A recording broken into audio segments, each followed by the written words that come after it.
आर्यन नाम के एक युवक ने नदी के किनारे के गांव के बारे में अजीब कहानियां सुनी थी। लोक कथाओं और मिथकों के बारे में उनकी जिज्ञासा ने उन्हें मानसून के मौसम में गांव का दौरा करने के लिए प्रेरित किया। गांव वालों ने सावधान आंखों से उसे सूर्यास्त के बाद नदी के पास न जाने की चेतावनी देते हुए चले जाने की सलाह दी।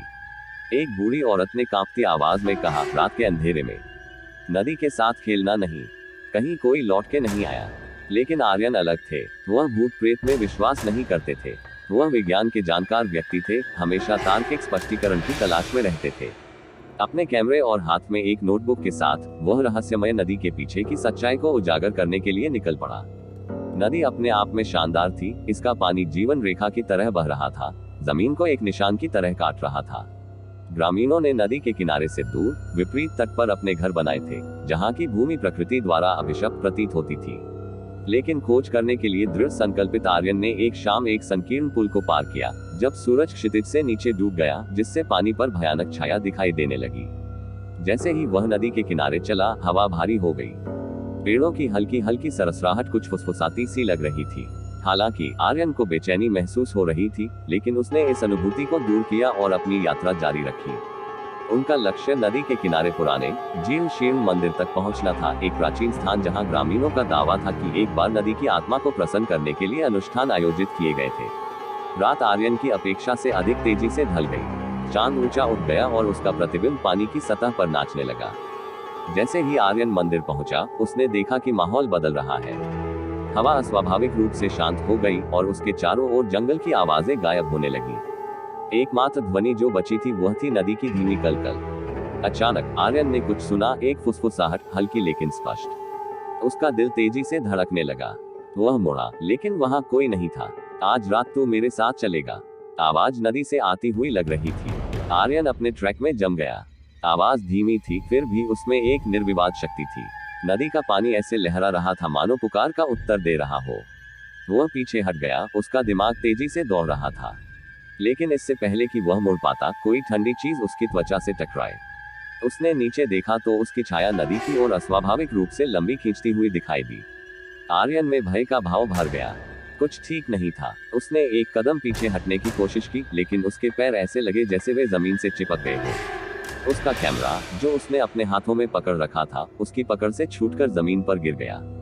इसने अंधेरे को रिकॉर्ड करते हुए क्लिक किया। नदी की आवाज तेज होती जा रही थी, लगभग मानो वह जीवित हो।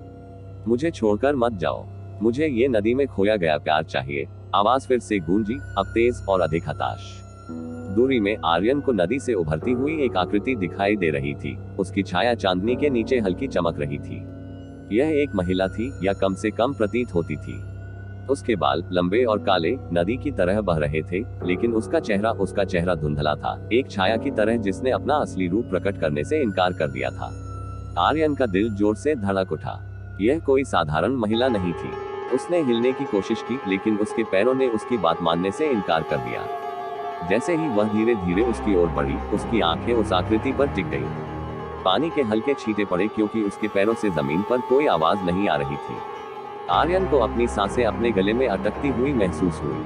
हवा में एक अजीब सी ऊर्जा थी, मानो पूरी नदी अपनी सांसें रोक रही हो।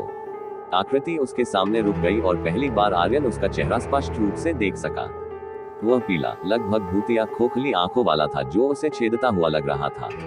उसके होंठ सूखे थे, फटे हुए थे, लेकिन जब वह बोलती थी तो ऐसा लगता था जैसे हजारों आवाजें एक साथ फुसफुसा रही हो। आप यहाँ से नहीं है क्या आप? आर्यन बोल नहीं पा रहा था।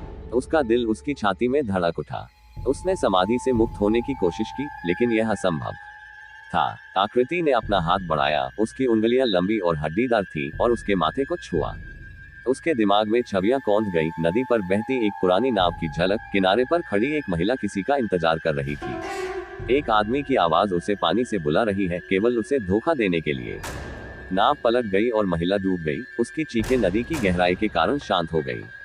क्रोधित और प्रतिशोध से भरी उसकी आत्मा नदी में फंसी रही और उसे कभी शांति न मिलने का श्राप मिला। आर्यन को एहसास हुआ कि उसके सामने वाली आत्मा वह महिला थी जो बहुत पहले यहीं मर गई थी। उसका प्यार अधूरा था। विश्वासघात ने उसकी आत्मा को नदी में बांध दिया था और वह इंतजार कर रही थी कि कोई उसे आजाद कराए। मेरी मदद करो, वह फुसफुसाए। उसकी आवाज अब नर्म और विनती भरी थी। मुझे आजाद कर दो और मैं इस नदी को हमेशा के लिए छोड़ दूंगा। परंतु तुम्हें उसे मेरे पास लाना होगा, जिसने मेरे साथ विश्वासघात किया है। आर्यन, जो अभी भी स्तब्ध था, ने पूछा, तुम्हें किसने धोखा दिया? कौन है ये? महिला की आंखों के सामने अंधेरा छा गया और उसके चेहरे पर एक ठंडी, खतरनाक मुस्कान फैल गई। वह नदी ही है, उसने कहा, वही जिसने मुझे इसकी गहराइयों में फुसलाया। नदी के कई नाम हैं, लेकिन कोई भी दयालु नहीं है। यह मृत्यु का स्थान है। तभी आर्यन को एहसास हुआ कि नदी सिर्फ पानी का भंडार नहीं थी, ये जीवित थी और इसका अपना एक मन था। महिला यहाँ फंसी अकेली नहीं थी। नदी ने ही पिछले कुछ वर्षों में अनगिनत आत्माओं को अपना शिकार बनाया है और इस भावना का उपयोग दूसरों को अपने विनाश के लिए लुभाने के लिए किया है। एक झटके में आर्यन की दृष्टि धुंधली हो गई और उसने खुद को पानी के किनारे खड़ा पाया। चांदनी नदी की सतह से परावर्तित हो रही थी, लेकिन इस बार वह शांतिपूर्ण नहीं थी। पानी मथ रहा था, अंधेरा और बेचैन, मानो नीचे कुछ मुक्त होने की कोशिश कर रहा हो।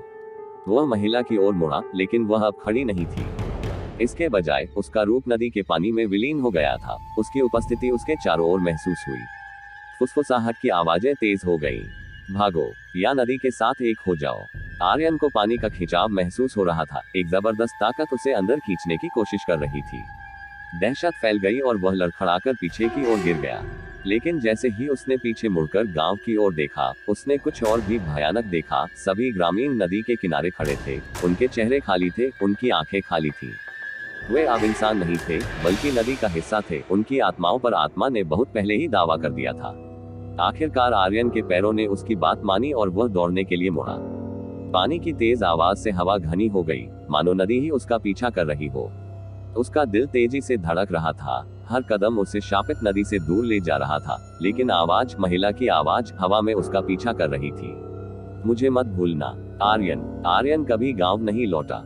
उस रात नदी ने एक और पीड़ित को अपना शिकार बना लिया था, और हालांकि उसका शव कभी नहीं मिला था, कुछ दिनों बाद उसका कैमरा खोजा गया था, जिसमें अंधेरे और नदी की फुसफुसाहट की आवाज के अलावा कुछ भी रिकॉर्ड नहीं हो रहा था।